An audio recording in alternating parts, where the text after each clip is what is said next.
Hello guys, in this video I'm going to show you how to export videos on the Filmora application.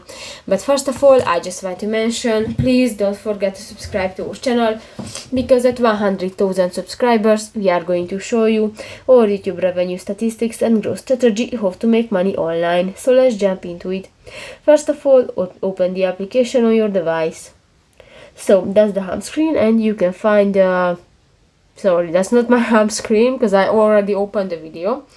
But if you want to export to your videos, just click to the export icon at the upper right corner of the home screen, and here you can set the resolution, the watermark, and you can export your video. Just click to the export video option, and that's it. So that's pretty much it for this video, guys. See you in the next one. Bye bye.